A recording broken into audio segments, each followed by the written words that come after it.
Excellency Chair, Excellency Development Partner Representative, ladies and gentlemen, good afternoon. I hope that you enjoy our lunch today. So let me start with my self-introductions. My name is Tola. You can just call me Tola. I'm an assistant to Excellency Ministers attached to the Prime Minister, Secretary General of the Cambodian Rehabilitation and Development Boards, Council for the Development of Cambodia. So today it's my great pleasure to talk about the Cambodia ODA database customizations. But actually, try to avoid doing presentations, especially during this time. So first of all, after the lunch break, many of you are quite sleepy actually. And the presentation itself is so complicated, technical and boring. But I hope that you can stay with me until the end of the sessions. And I try to simplify my presentations in a very easy manner.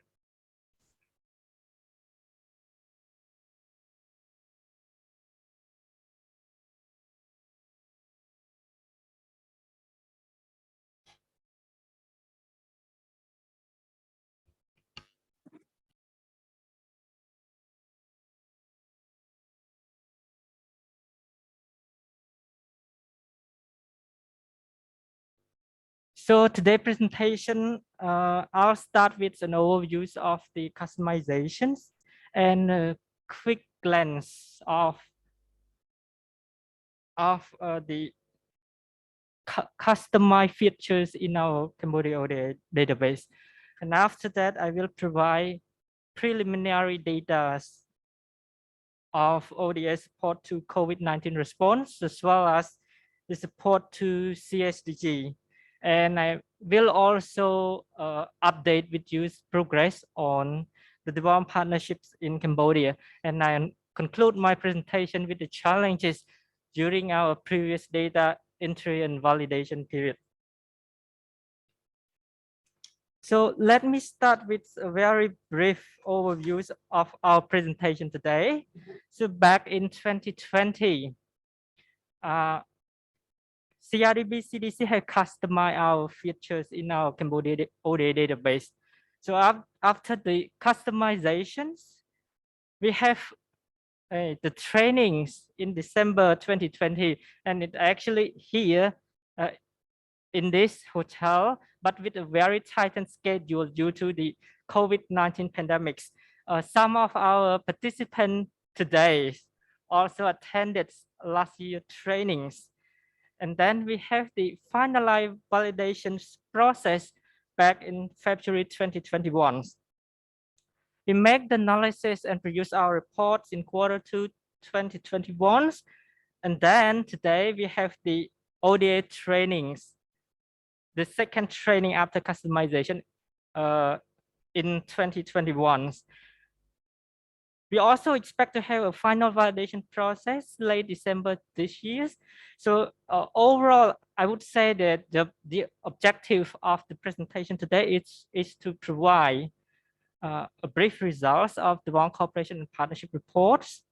It's just a preliminary data that we extracted from the customized features that you already enter into our database systems.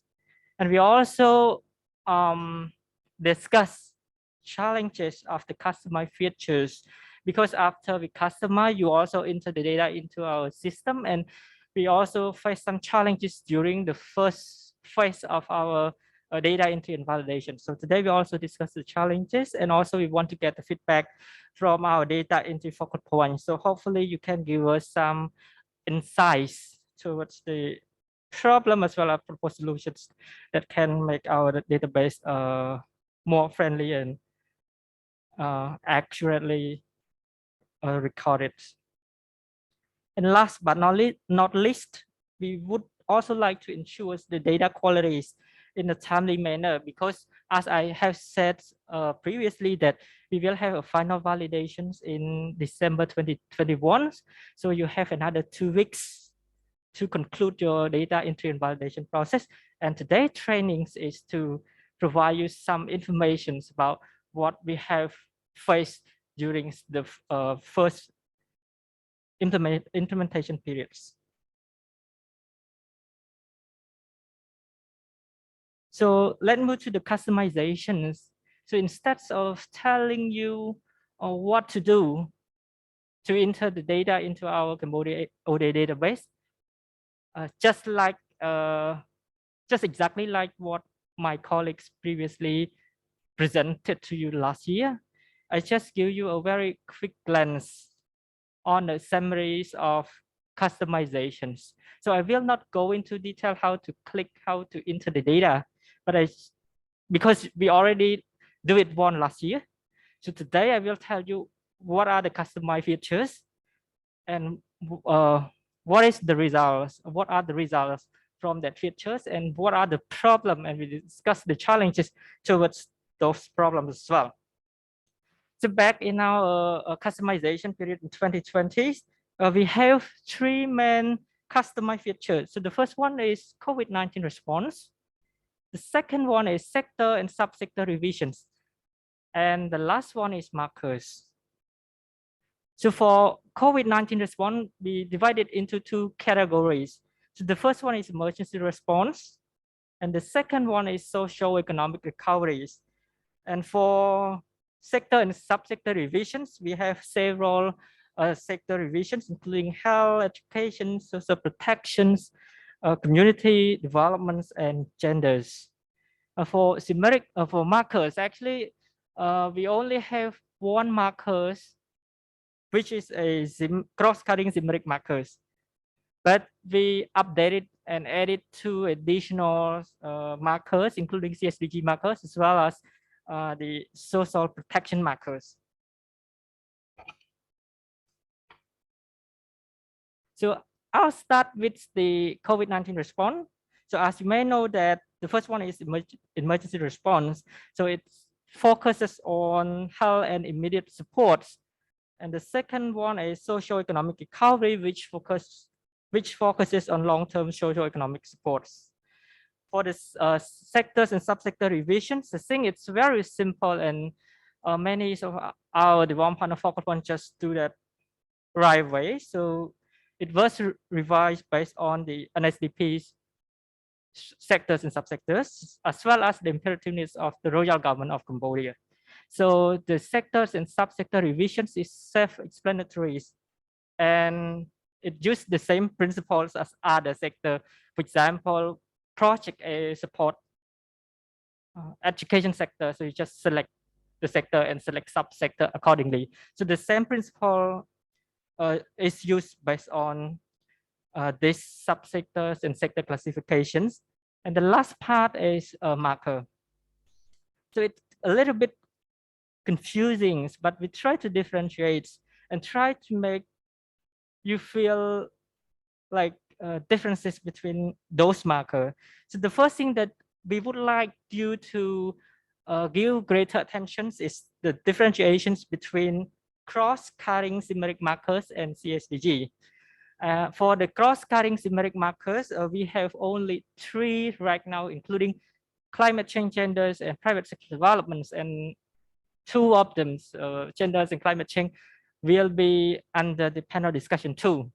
And we will talk more about that. And for the CSDG markers, we have 17 CSDG, including demandings. So the thing is that in cross-cutting sector and CSDG markers, genders and climate change are both included. So you have to differentiate. So the first cross-cutting sectors is for mainstreaming, and the CSDG is not for mainstreaming, it's the contributions, the actual contributions.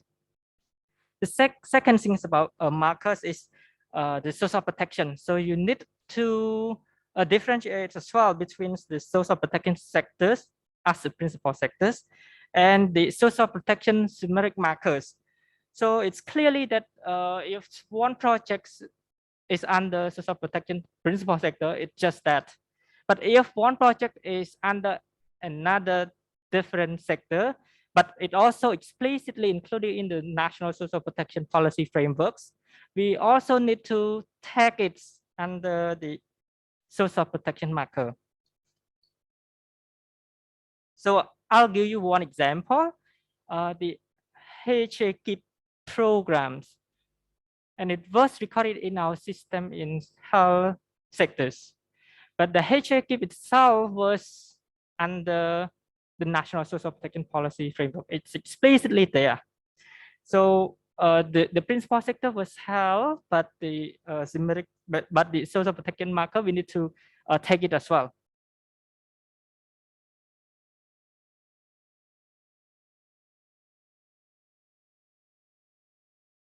So I will take you through the three markers. So the first one is cross-cutting thematic markers. So the purpose of the cross-cutting thematic markers is to track mainstreamings or non-financial additional contributions. So it's secondary or mainstreamings contributions rather than the principal one. So simply you support one sector, but you also contribute non-financially to another sectors. So we need to take that, but the only thing is we have only three cross-cutting sectors: the gender, climate change, and private sector. So we have 4 levels of rating system here. So 0 means none, and then minus, moderate, and significance. So we have 2 guidelines. So for your reference, so gender, we also have one guideline, and climate change, we also have another guideline. And we have only 2 certain conditions here. So the first one is that the selected main sector could not be the same as cross-cutting thematic markers. It's very simple, but some people still confused with that problem. For example, project A support climate change. So it's just that it's climate change, but some people just take the cross-cutting sectors under climate change like very significant. So it does not necessarily do that. So it doesn't work that way. So the thing is, if project is supported climate change, it's 100%. So when we calculate it, it's 100% under climate change. It's not mainstreaming. So if the selected main sectors is climate change, you should not select climate change as a cross-cutting thematic marker. And the second condition is that if more than one marker is chosen, the total contribution should be less than or equal 100%. So some project may contribute to all 3 thematic markers like gender, climate change, private sectors, but you need to calculate the percentage of each cross-cutting sectors. It can be equally share like 33.3% both, or all of them, 3 of them. Or it can be like 70% to climate change, 10% to genders, and another 20% to private sector developments. So make sure that it's 100% or less than 100%.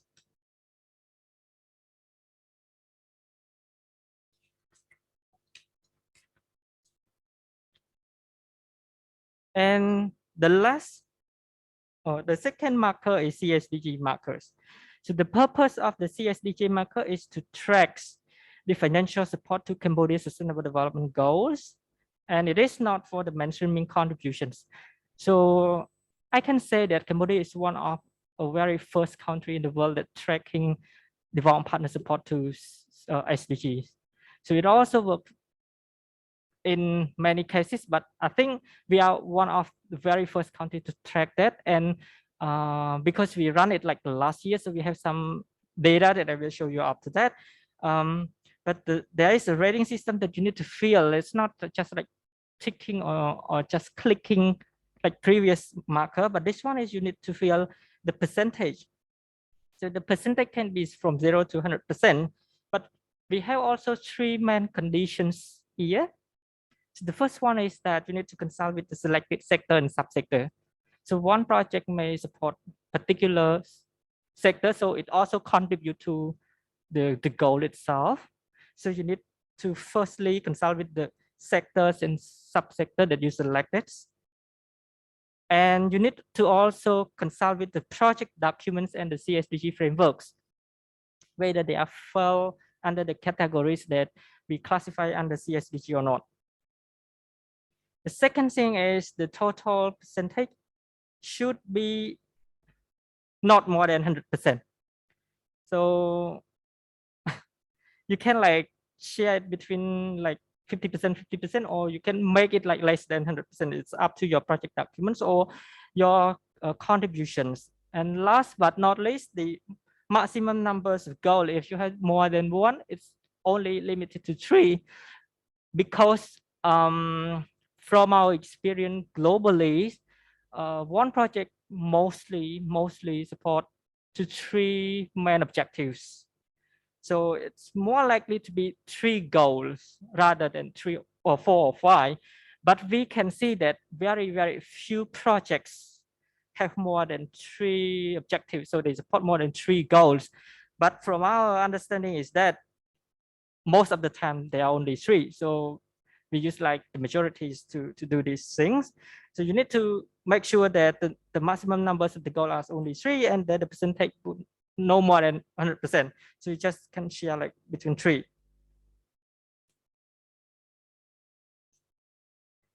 And the last marker is social protection marker.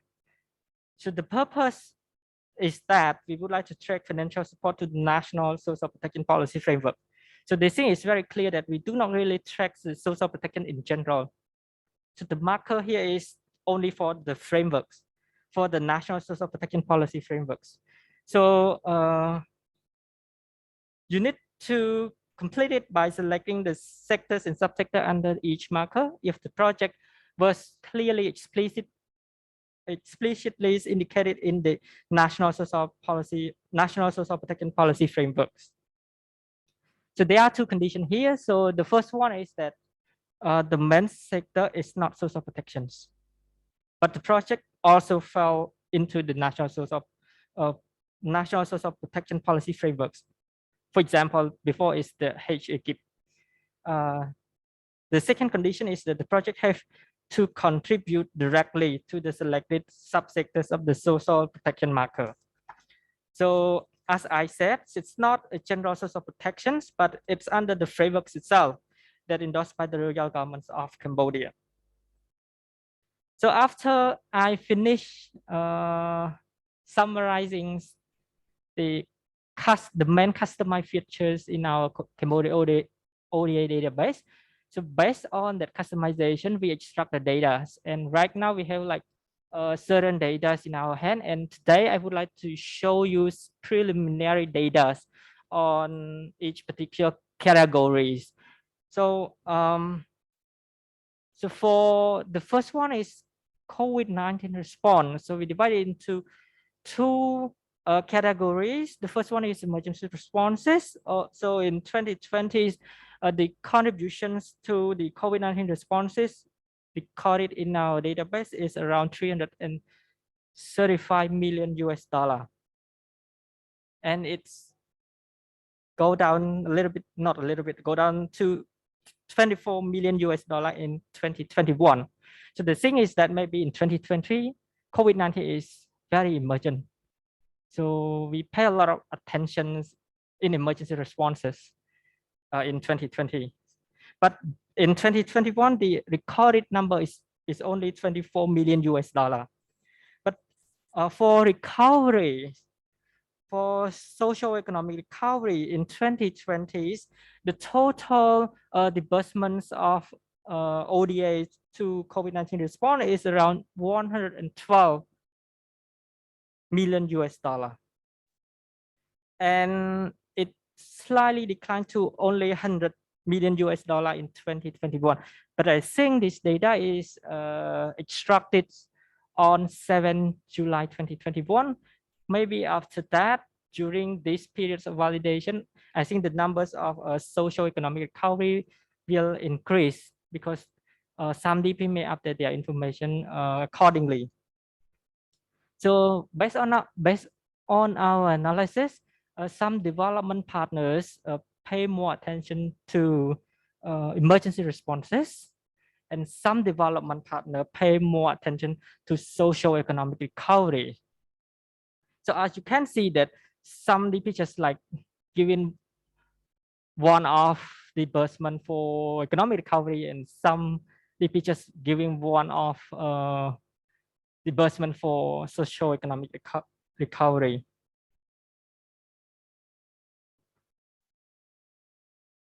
And for the support to CSDG, so it actually got that even though we customize our feature in 2020, but we can also keep recording backs and then trace the contribution since like 2018 to 2021 based on the previous project, but it's still ongoing projects that have like certain disbursement back in 2018, 2019, and 2020, 2021.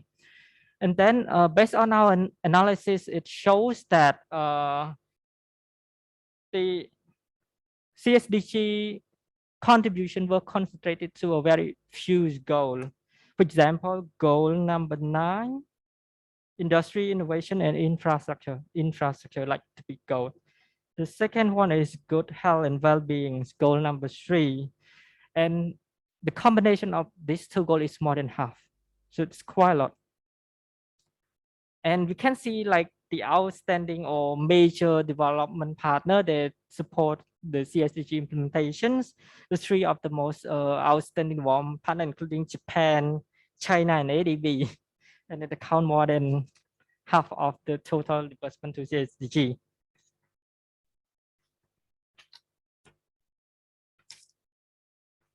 So I will show you a little bit detail into the CSDG's support. So if you look at the disbursements, the disbursement here is only 824 million US dollar in 2018, but it went up to 1.9 billion in 2020. So there are two things that we can see. So the first one is like the lack of recording system back in 2018, but it's better recording in 2020. Like most of the project was recorded under CSDG framework, for example. So that's why the disbursement keep increasing.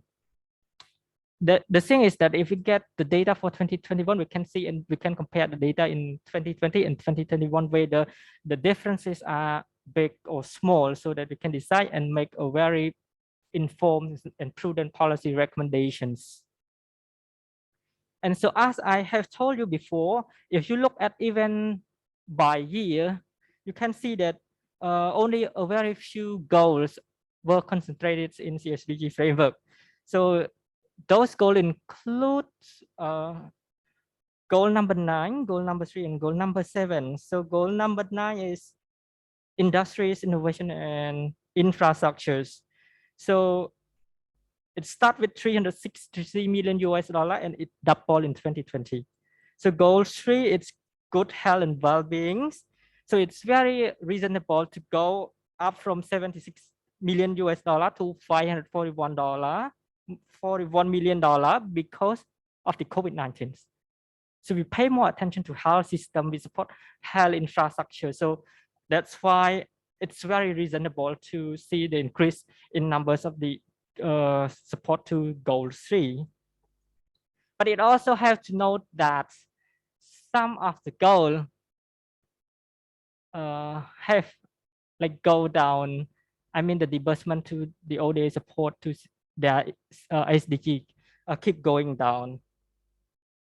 But we can also check whether the 2021 data also the same thing. So for goal 4, goal 6, and goal 13, for goal 4 is quality education. It starts with 50 million US dollar. It go up to 83 million US dollar, but go back to only 73 million US dollar in 2020.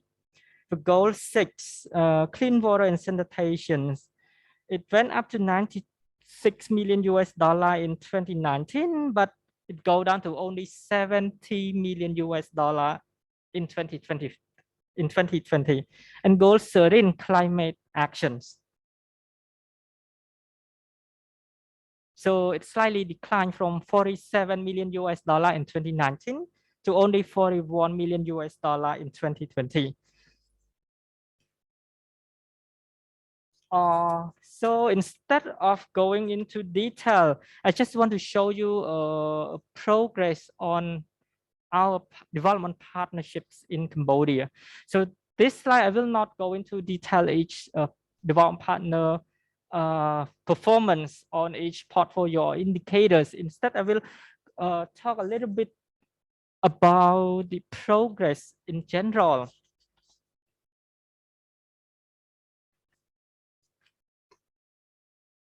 So if you see the total, the row total, like the last one, it's quite small, but I can read it for you. So the first one is about use of result frameworks. So in general, it's increased from 89% to 91%. So it's also reached our target in the in the DCPS frameworks, Development Cooperation and Partnership Framework. And for the use of PFM system and procurement systems, and if we combine together, so the use of PFM system plus procurement system mean the use of country system also increase. So it's quite good. It keeps on tracks, but we need a lot of efforts to make it achievable for the 2023 target. And for the on budgets, it's quite the same rates between 91% to 91% to 92%. But the annual predictability is quite pragmatic. So it's only 116%, meaning like 16% different. So it's very pragmatic that it's around 100% predictable. For the midterm plan, medium-term plan, we have quite good at that. It's reaching around 100% of our plan. But the only thing that we are so slow is about anti-aid. Fully and partially anti-aid, it's around only 73%.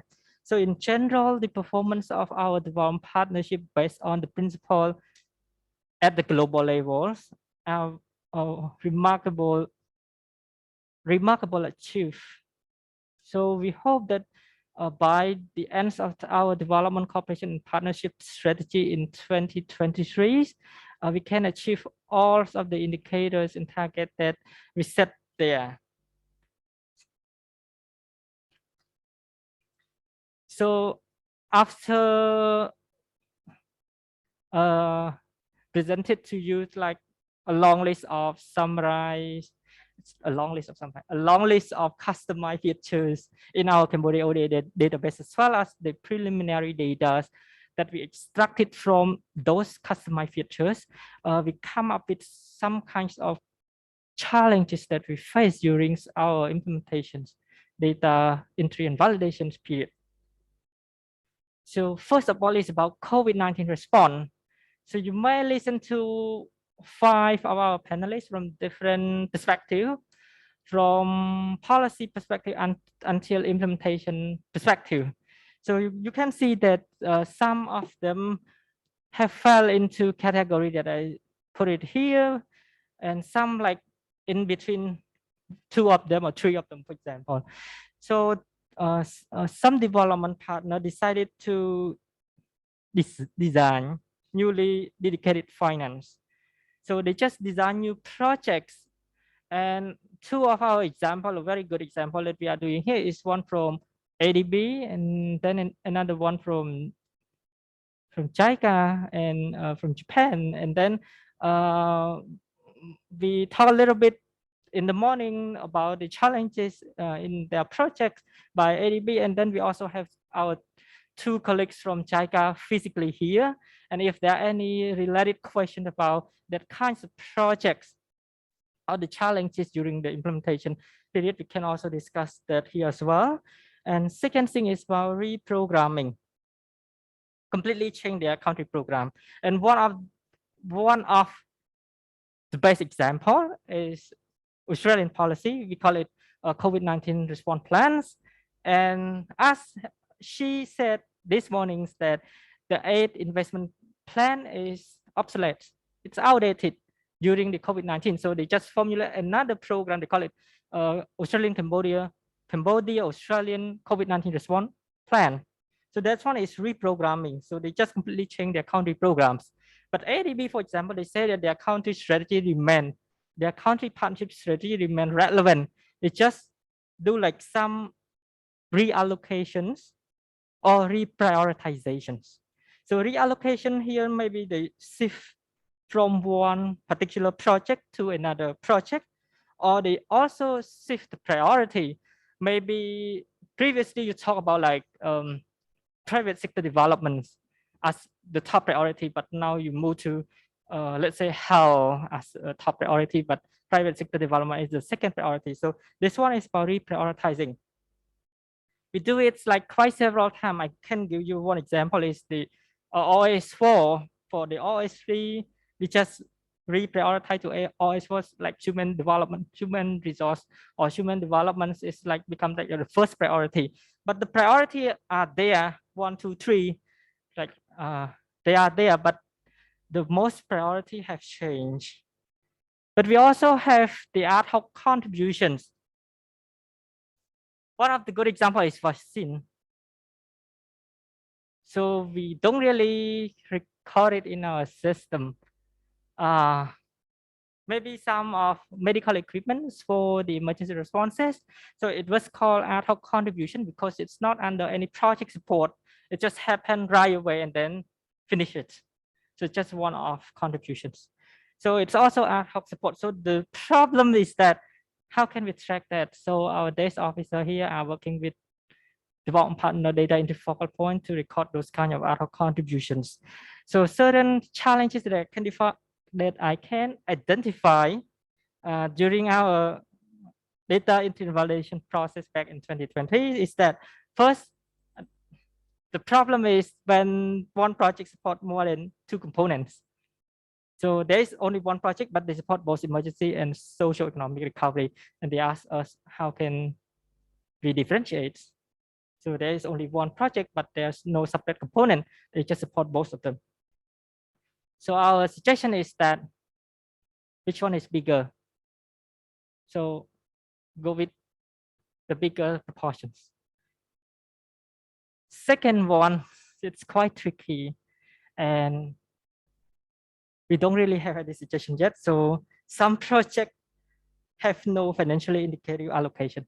So they just say that, okay, this project support COVID-19 in certain aspect like hand washing or sanitizations, but we don't know how much. We know that they contribute to COVID-19 response, but we don't know how much money, like you cannot monetize it, like make it into money. So it's quite difficult for us. We know that they contribute in some ways, but when we try to track it into monetary terms, it's quite difficult for us.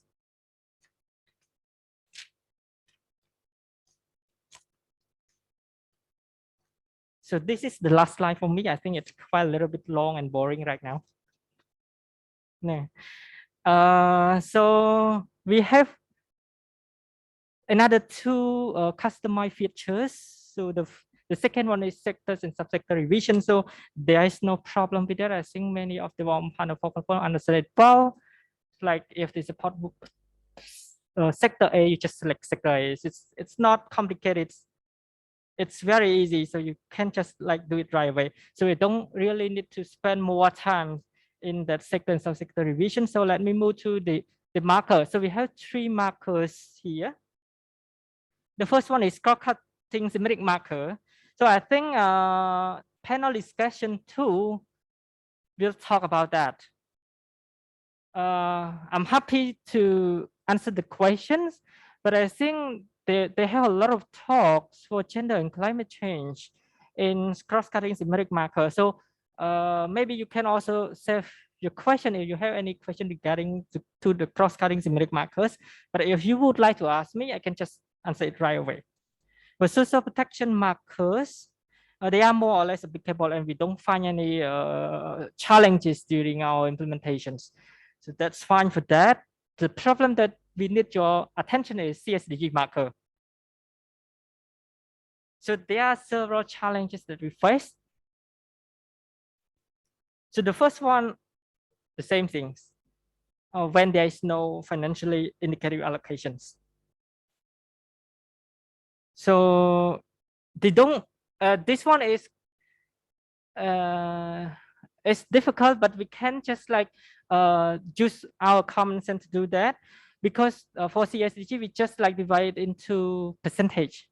So even those you don't have any financially indicative allocation, you just like decide whether it's 100% or decide whether it's 50%, 50% or 70% or 30% to make it 100%. So the thing is that you need to have project documents in your hand. You need to consult with our CSDG frameworks, and you need also to consult with our user manual. There is like a annex attached with our user manual. And the second thing is the differentiations between CSDG in Cambodia and the global SDG definitions. So some of the development partners, they use the global terms, but when we localize it, we just reuse some of the indicators, so we don't see it in our Cambodia SDG. So that's why it's quite difficult for us as well, but we well understand that if it is from a development partner perspective, that it's under particular goals. So you can also keep that with the global definitions. And the third one is broader definitions.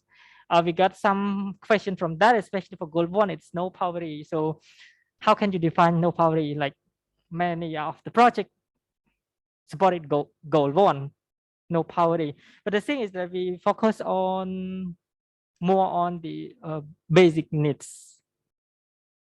So either way, if there are any specific descriptions of sector or priority that related to other goal, it will go to other goal, not go to poverty. So the poverty is very broad, but we use our term is based on the CSDG framework.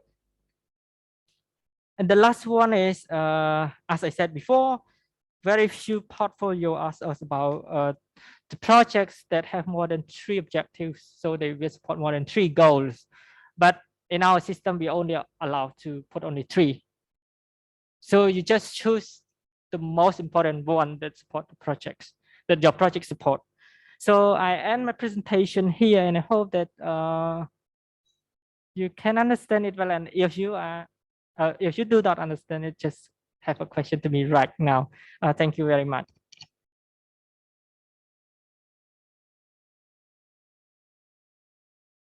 Thank you, Mr. Tola, for your informative presentation. So now we open the floor for questions.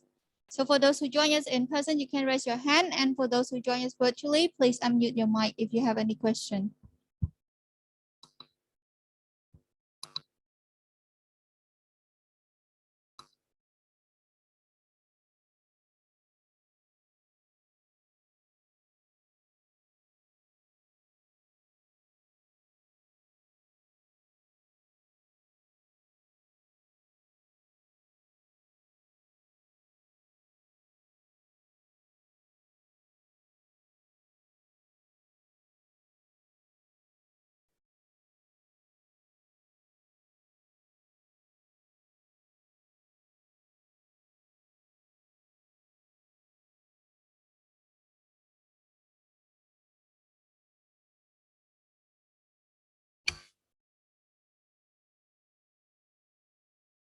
So if you have any question, you can.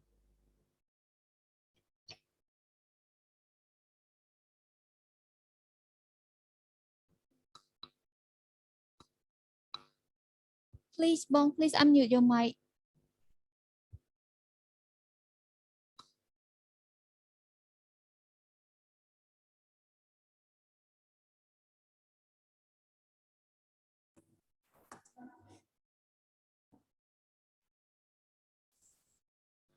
Bong Sru, can you unmute your mic? We cannot hear you at all.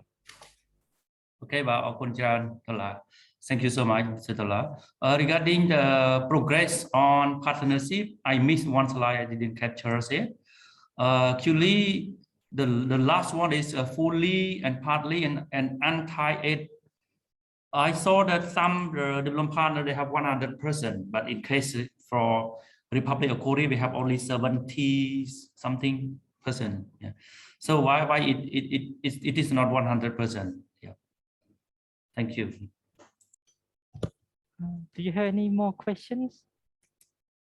Thank you, Wong Sru. Thank you.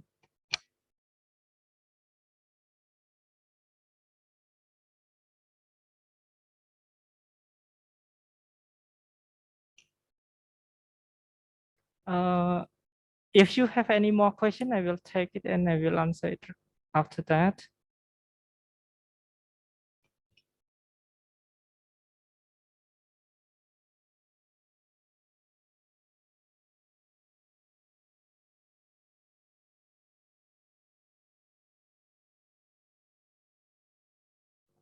Maybe I just like answer the question from Wong Sru from Koika first. So so first of all, let me clarify with you a little bit that the data was extracted on 7th July 2021. And you are the one who entered the data, whether Koika or Korean Embassy or EDCF. And I also dropped a Excel file. I think the Excel file there in our groups. So based on that Excel worksheets that we do back then, we calculate the data. And then if you see the fully and partially untied in 2020, it's only 79% for Republic of Korea. What we understand is that some of your loan projects are recorded there as the tired. So we can say that maybe it's understandable that it's not the fully or partially tied. It's fully or partially untied. It ties.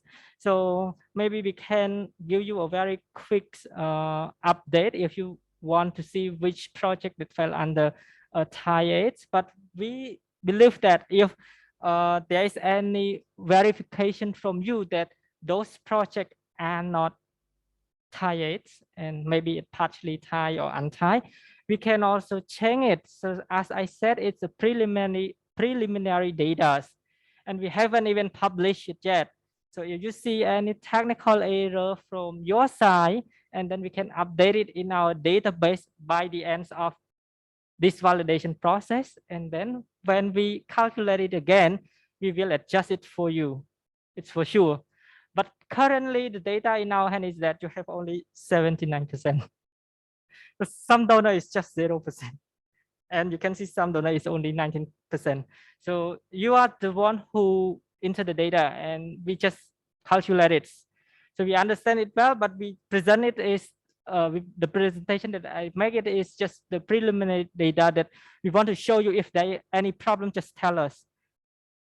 So we can ensure data quality for our analysis.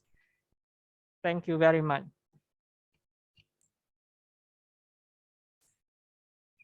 Thank you so much, Tola. I have only one more question regarding the slide support to CSDGs.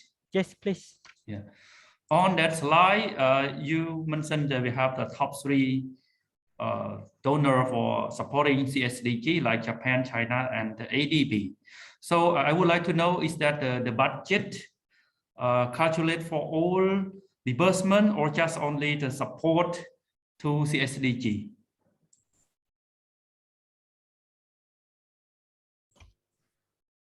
Thank you for your question. It actually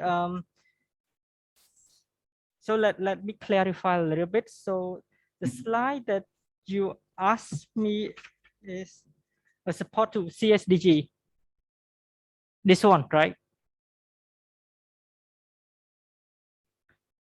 Okay. So the ODA contributions to CSDG by DP in 2020. So it's in US million, US US million dollar. US dollar. So Japan, China, and ADB are top 3, and then Korea, the fourth one, just like the fourth one. It's 86 million US dollar in 2020. So based on the calculation is we do the based on the percentage that you included in the database. Let's say you support like 3 goals or 5 goals. So how many percentage that you make it, and then based on the percentage, we calculate it into the disbursement that you put it in each project. So the same way that you do it like that.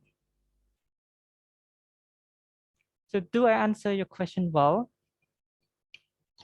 Yeah. Just clarify regarding this. Regarding the 86 million from Korean side, is it the total budget that we dispersed in 2020, or just only you take some amount only CSDGs? Because some projects like we support 1 goal or 2 or 3 or 2 goal in CSDG, and some I think all our project we support the SDG.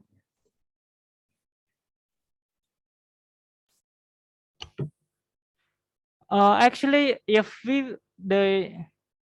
the reason that we want to do is that we try to track all disbursement to support the CSDG. But what we have right now is that is there. If you need to understand that from our perspective, it's only CSDG.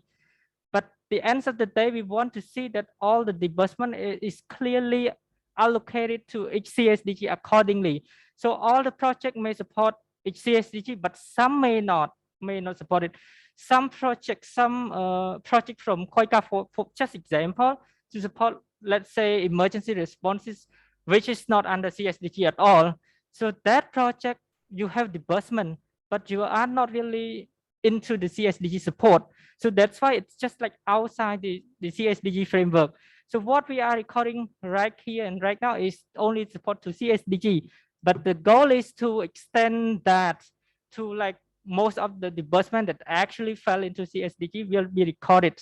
So it's very like trial and error right now. But this here, we hope to understand that it's only CSDG. Thank you.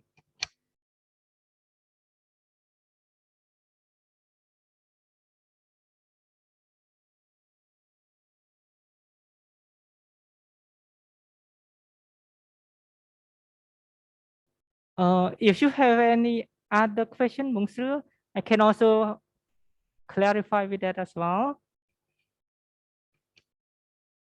I can see ILO raise questions, so please take the floor.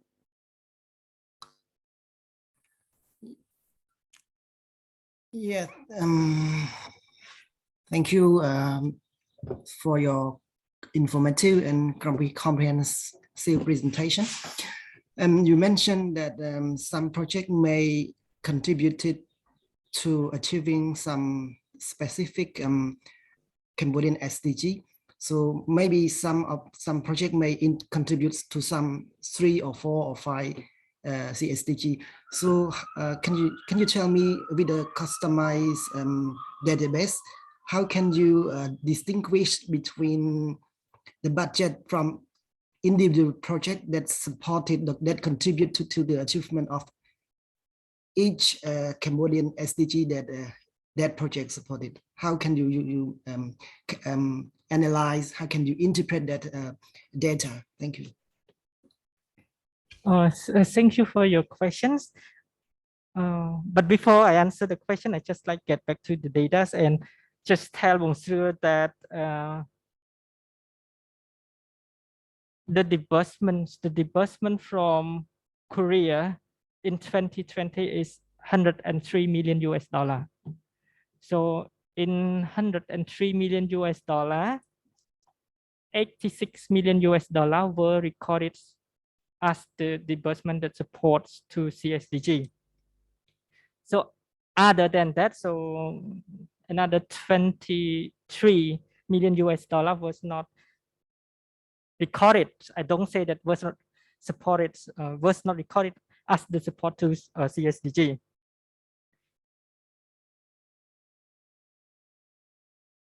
And for the question from our colleague from ILO, so first of all, the thing is that we have to understand that our database allows each project to take only 3 CSDG goals.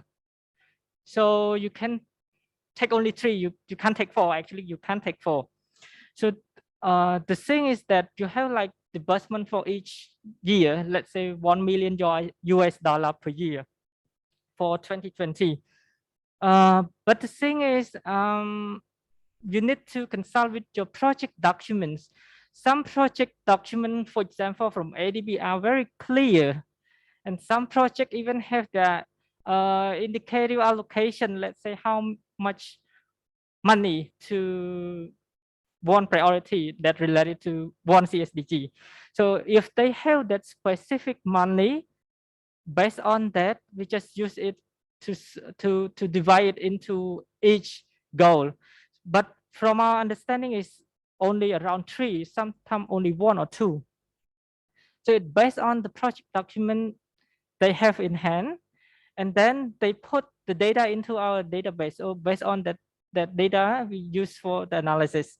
But the second thing is that some projects don't really have any indicative allocations, budget allocations.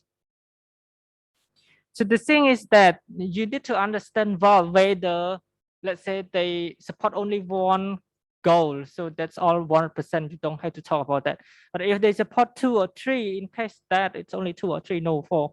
So if they support 2 goals, you have to understand that whether the 2 goals are equally shared. So it should be like 50%, 50% each goal, or they have a very explicit explanation that one project is bigger, one priority is bigger, another priority in that project. So it can be 60% and another one 40%, or 70% and another one is 30%. So it's still based on your project documents. From our side, we find it very important that you need to use the project document to talk about how many percentage that you take into our database. So after you take it, you will use it for our analysis. So that's why it's quite important that you take it correctly so that we can also get a quality data for our analysis as well. Thank you. I think we have another question from representative of Czech Republic. So please.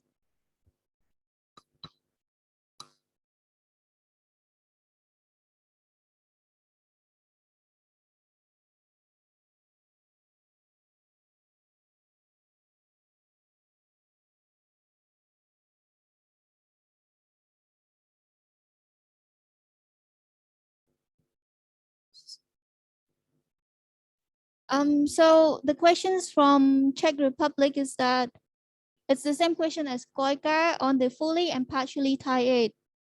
They asked why Czech Republic only got 90%.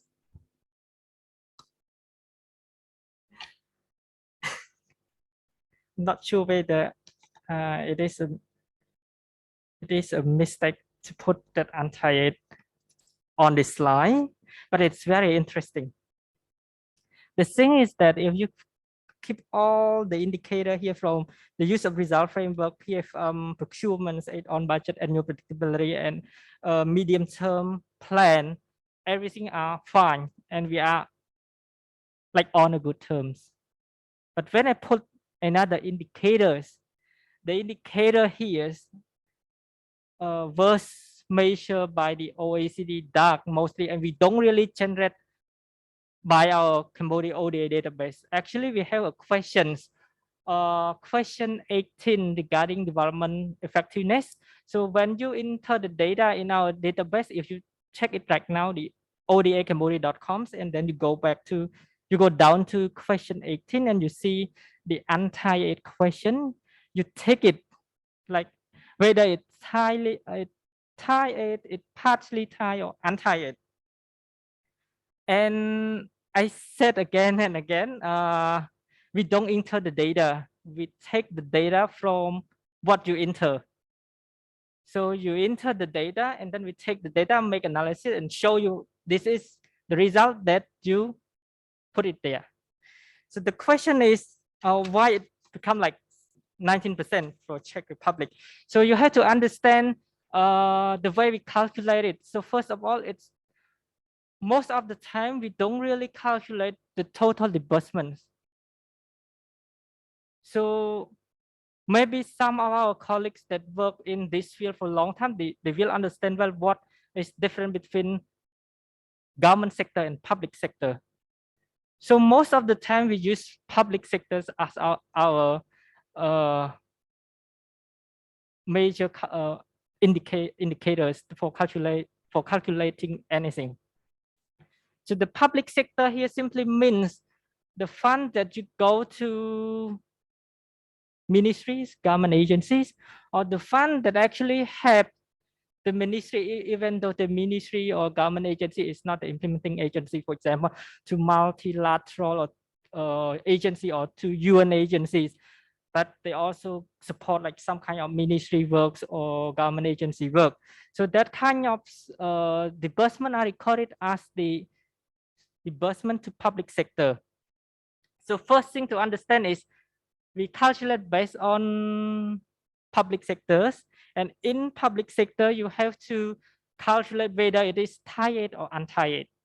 So if it is fully tied, it's not there.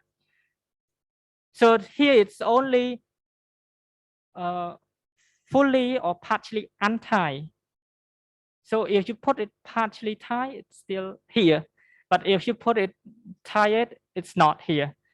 So we can also have you to go through each project with Czech Republic. I think very few, not few, but it's not many projects that we cannot see it, but we can also work with you with that. And then if there is any problem, we will get back to you right away. But currently from the data that we extracted from 7th July this year, so it's only 17 or 19%. Thank you very much.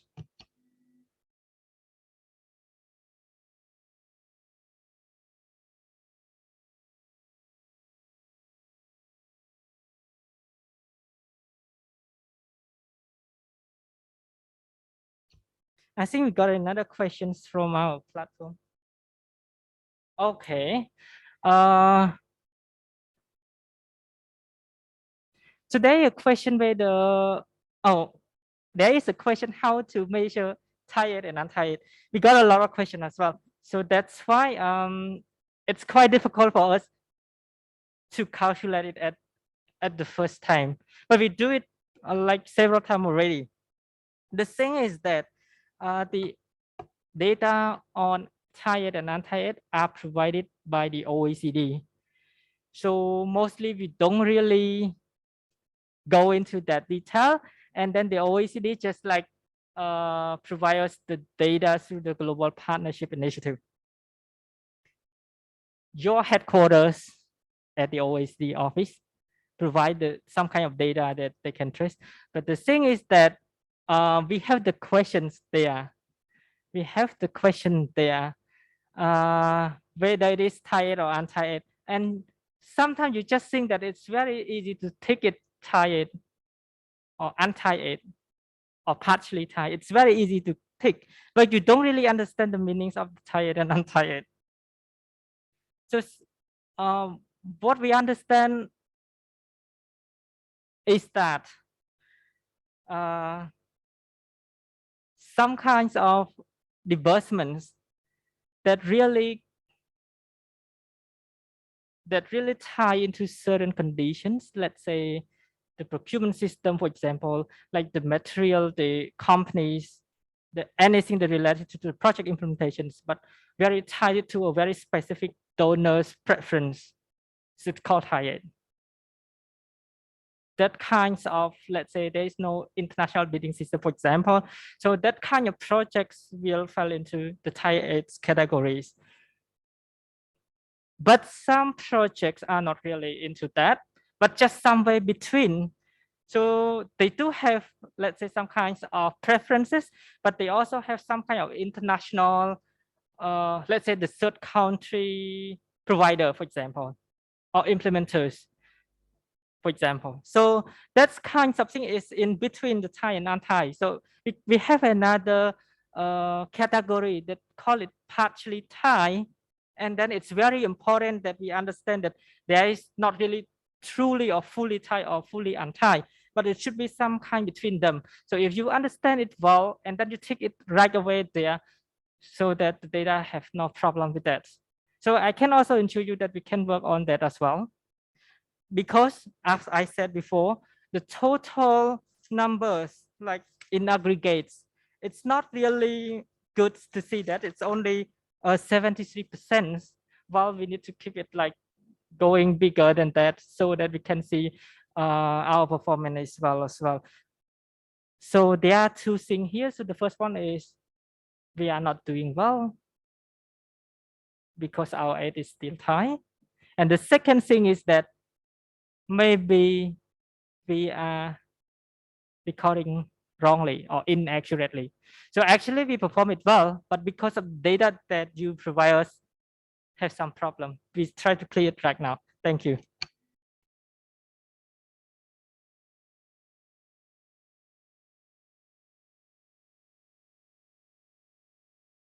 I think we still have some questions from our online platform, but we also want to provide you some opportunity for our guests here, our participant here. If you have any questions, you have the floor now before we give the floor to our virtual participants. Thank you.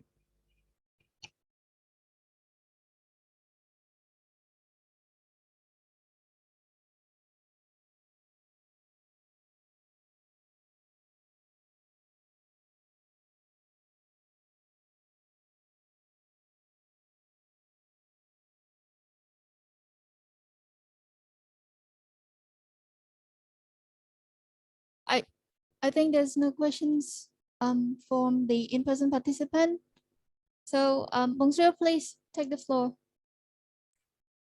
Thank you so much for giving me the opportunity again.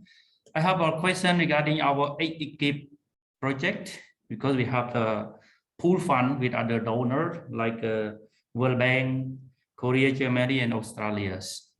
And total budget is 181.2 million.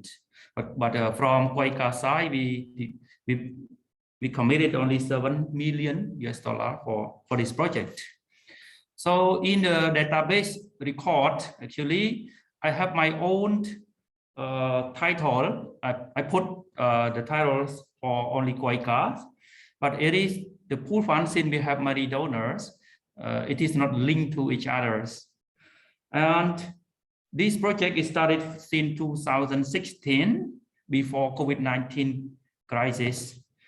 But during 2020, this project, we have reallocated some budget from total budget to support emergency response, like contingent emergency response, around $14 million.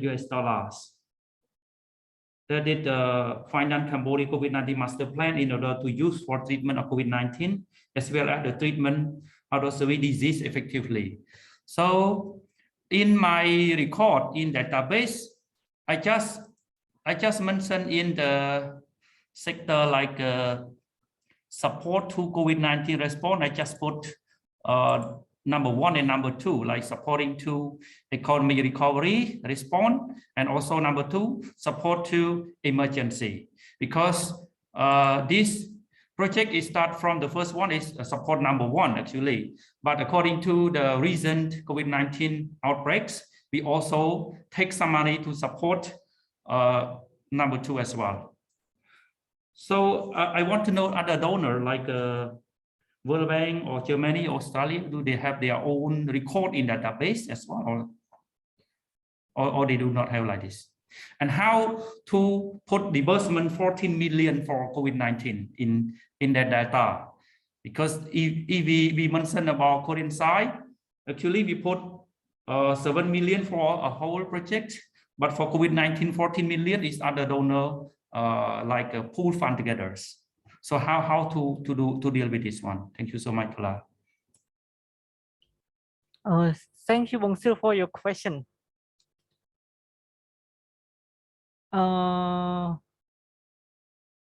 For me personally, because I was in the policy perspective, I am in the policy perspective. So I will ask my colleagues from the desk officer to have that. But before that, let me clarify a little bit about the co-funding projects.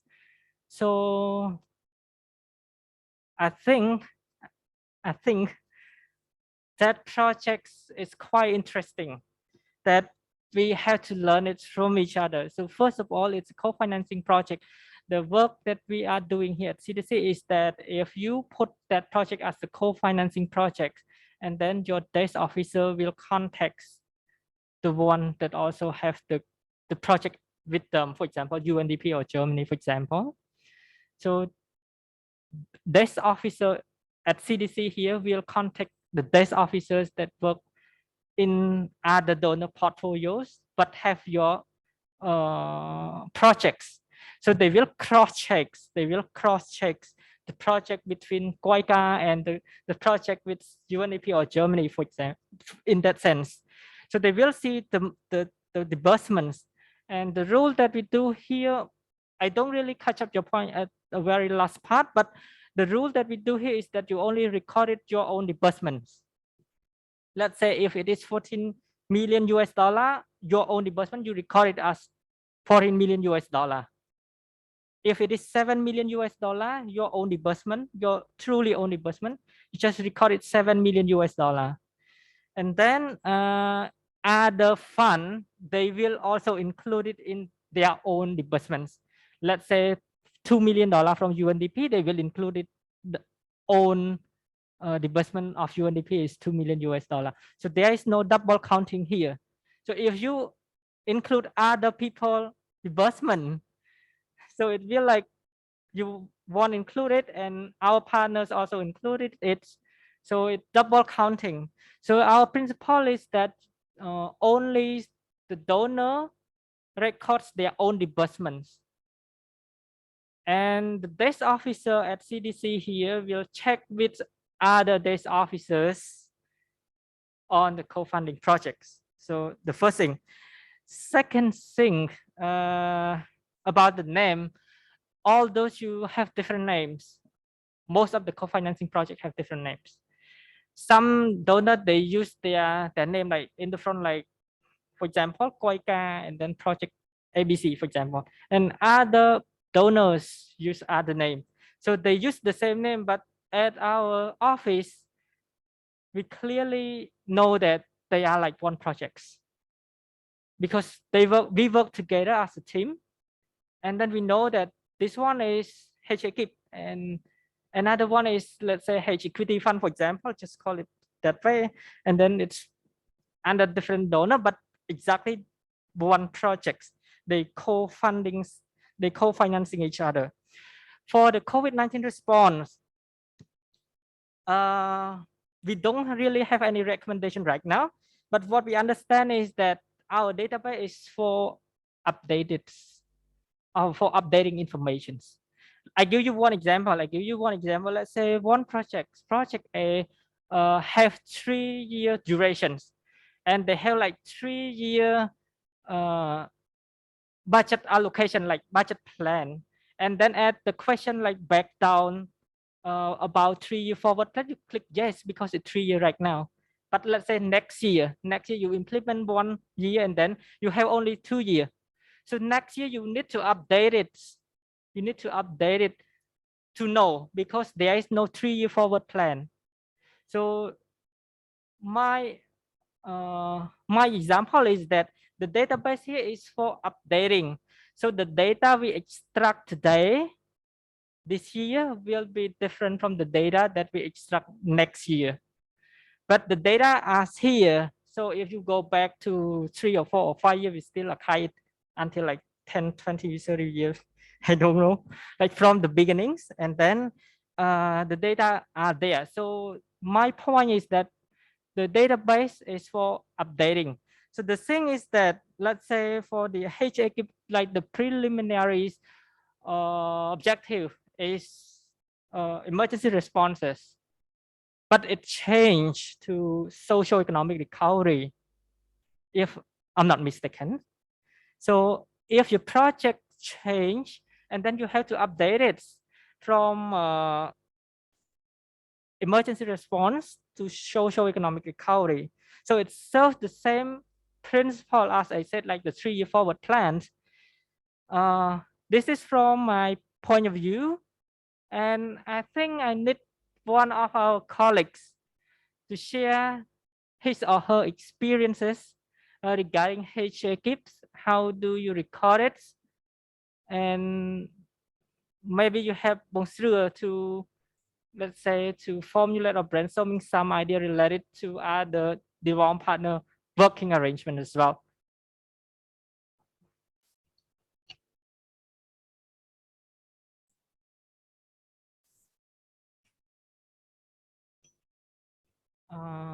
So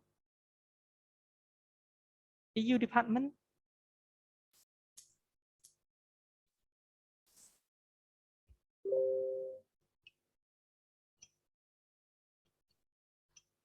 Volunteer, otherwise I will select.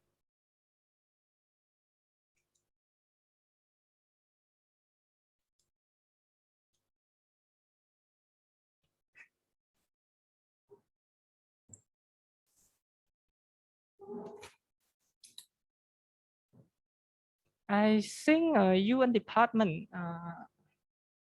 won't say that.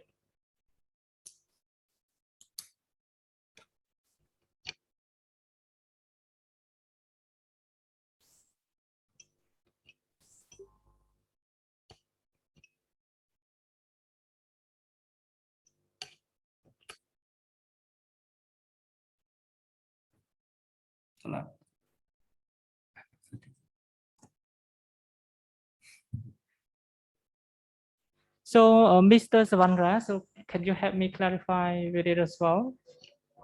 Good afternoon.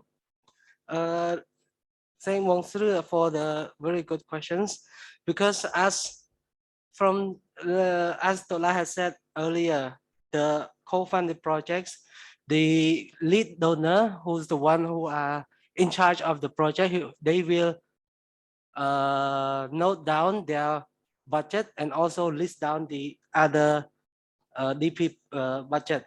But in terms of the COVID-19, as you have mentioned already, that this project, they take out some money to provide to the COVID-19. But in our ODA database, with the current the current customization, we cannot distinguish which money that in the same project, how many goes to COVID-19 and how many goes to the current project. At this moment, the donor, they put the exact money that they are provided to in the project, like this project is like 2016 to 2022. So they break down the money with the current that they have previous already, but the total money was 60 million for the project. So they take out of 66 million, they have like 20 million for the COVID-19. But currently our ODA customization cannot be distinguished how much that we are going to use for the $20 million for COVID-19 to break down in each year, 2019, 20, 21, 22, 23. So right now, the development partner, they provide the number of disbursement in their own project with their current disbursement. Except for Germany, they had 23 million. So they record only $23 million for their own budget in the name of their project HA-GIP. So they don't put 66 million for all the project.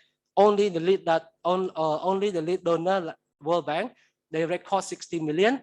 But among 60 million, they have like Australia 37 million, Germany 23 million, Korea and 6.7 million.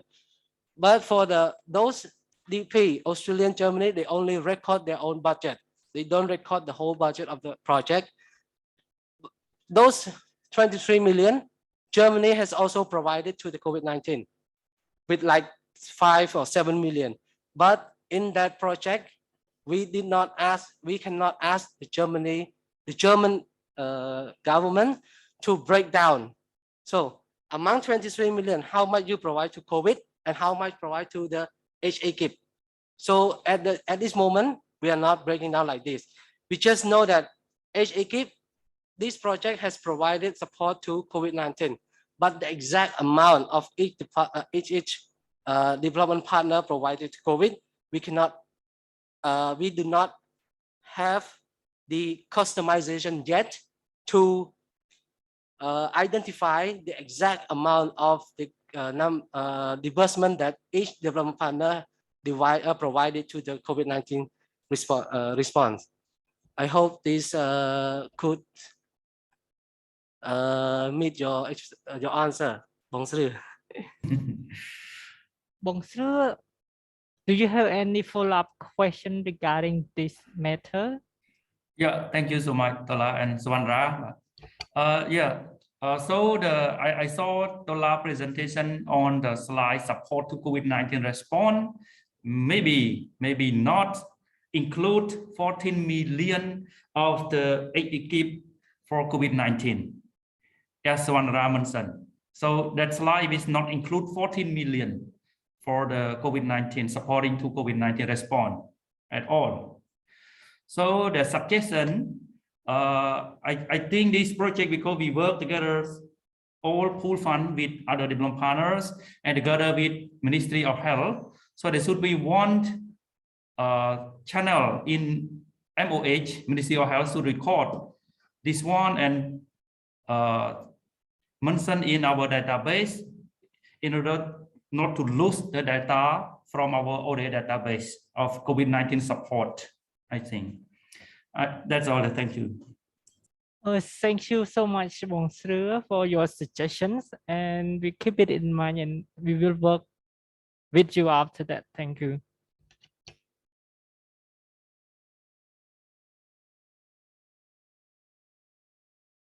Any further questions, especially from our in-person participant, please?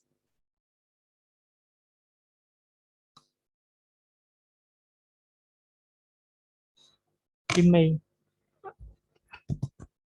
Okay. Thank you, Bong, for your presentation. I don't really have a question, but just a comment or suggestion. I think since we're all here today with all of our development partners, and Bong Swandra just mentioned the challenge, and also you also mentioned it in your presentation that the COVID-19 question, it's hard to get the accurate data because we don't have an indicative financial contribution. We don't ask the development partners to do that. But I'd like to know if this is a good opportunity for us to engage all the development partners and seek their perspectives on this matter. Maybe you can contribute to this by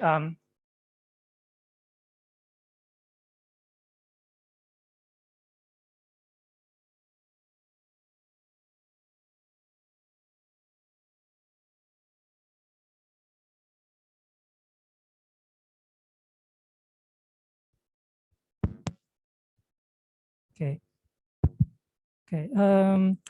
So I'd like to know if this is a good opportunity for us to engage all development partners in this matter and seek their perspective on whether it's possible for them to indicate the amount of funding or the amount of money that they contribute or that their existing project contributes to COVID-19 response, by adding probably a small feature in that question, asking them to indicate how much money.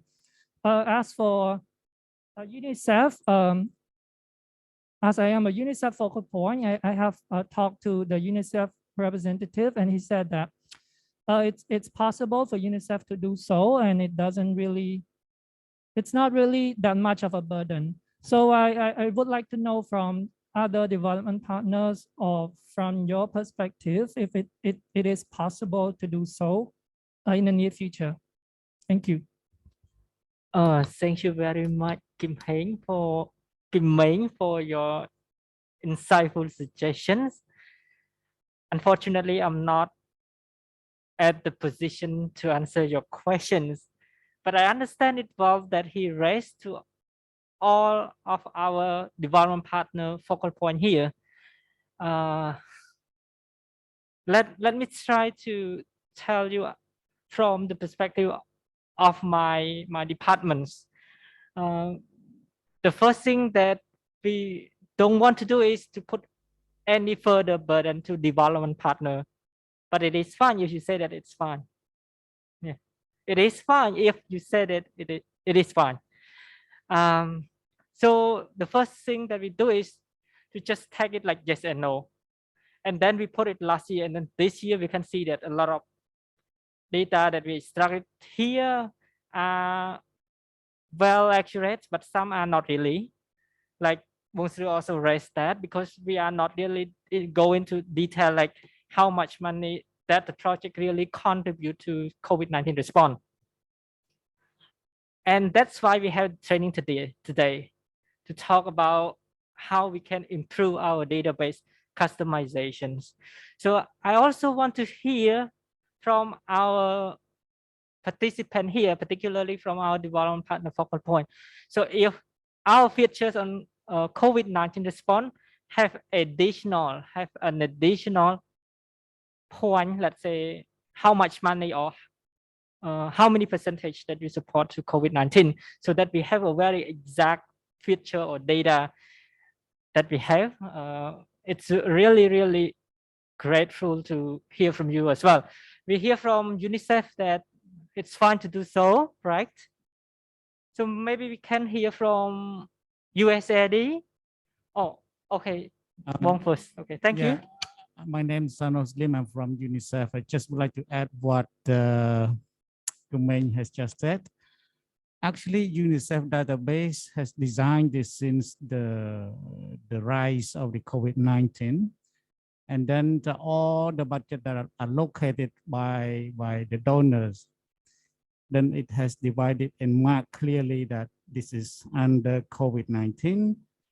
That's why in your presentation, the overall of UNICEF funding in 2021, 35.8 million for the COVID response on a recovery. This is not correct, because out of 35.8 million US dollars for 2021, the response for the COVID-19 is just only about 5-point-something million. And yeah, because in the database, I just look at right now and show to Kumeng, it is like that. And we divide by sector as well. So from health, education, up to child protection, WASP, for example, then we have divided this clearly how much we disburse or we spend for COVID-19. Thank you. Thank you so much for your information. We understand that some development partners have a very rigorous result framework and budget frameworks. So that's why you have a very clear indicators or budget allocation on each particular priority. But we also want to hear from some of our partners here and then online. So maybe can I have some view from our colleague from USAID? Can you share with us how to track that correctly better than yes or no? Thank you. Good afternoon, Tola. Yeah, thank you so much. I can share with the team now. As I just discussed with Suvandra, actually, we understand the challenge that the CDC team, may have like last year, because this kind of emergency to be tracked in the ODA database, there may be challenge, and kind of time consuming to modify the database. I personally agree with other partners as well, because there is no clear what we call budget allocation that was asked in the ODA database. It just tick, it just asked to be ticked like the COVID response or something, but there is no specific budget allocation. But we, as a development partner, we have specific, COVID funding. Let's say for USAID, we have around 17 million.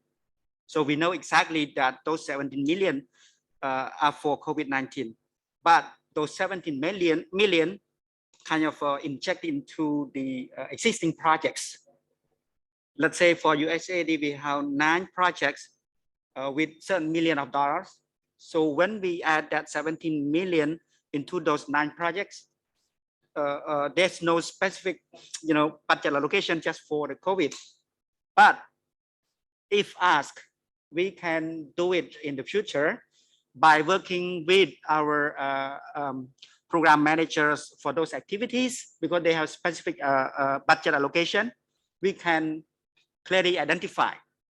But we may ask that the CDC team to have kind of what we call adding another column or row, just to specifically to provide a budget like we do for our current project, then we can do it. So it will be clear.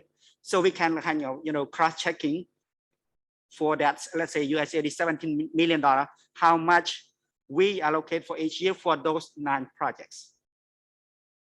Yeah, thank you.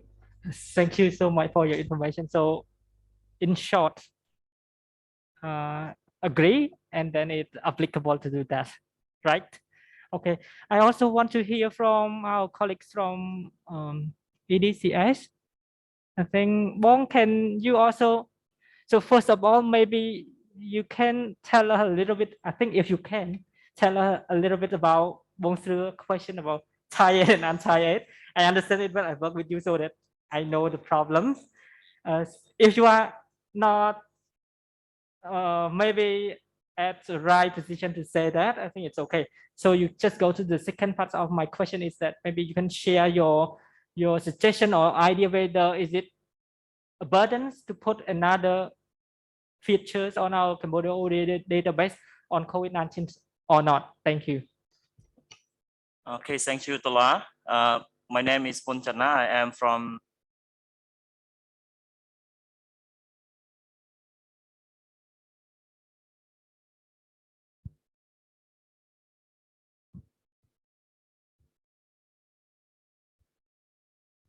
Hello. Thank you, Mr. Tala, for your questions. For question 1, I would like to skip it. Okay. But for question 2, for me, I'm willing to put the data for the COVID-19 response.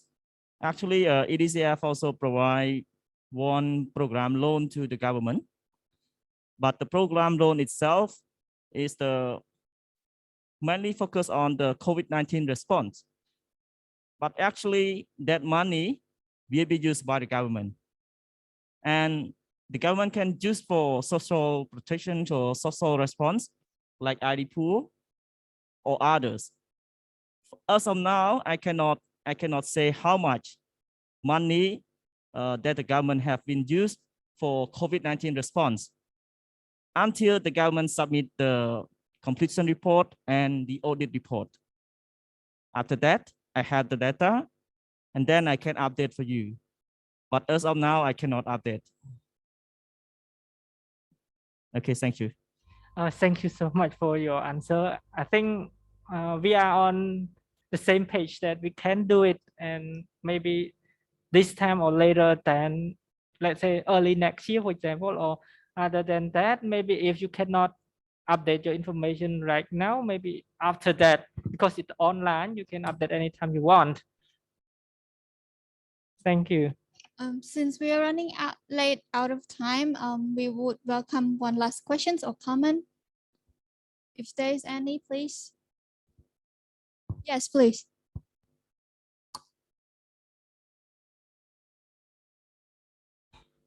Good afternoon, Excellency, ladies and gentlemen and colleagues. This is Soi Seng. I'm from FAO.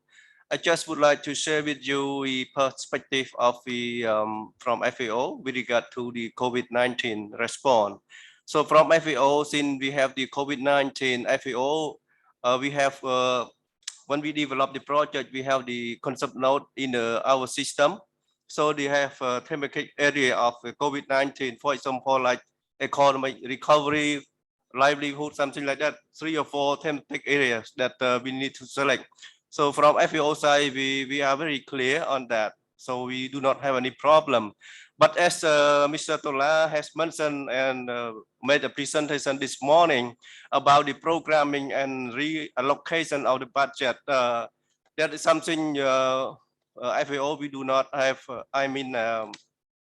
We have a different interpretation also, you know, because some of the project that we are implementing in our target area, and when the COVID-19 happened, we also reprogramming our activity also. That is just to share your for your information. Thank you. Thank you. We are running out of time now. I would like to conclude our presentation sessions. And please enjoy your coffee break outside the meeting hall, and we'll resume at 3:45. Thank you.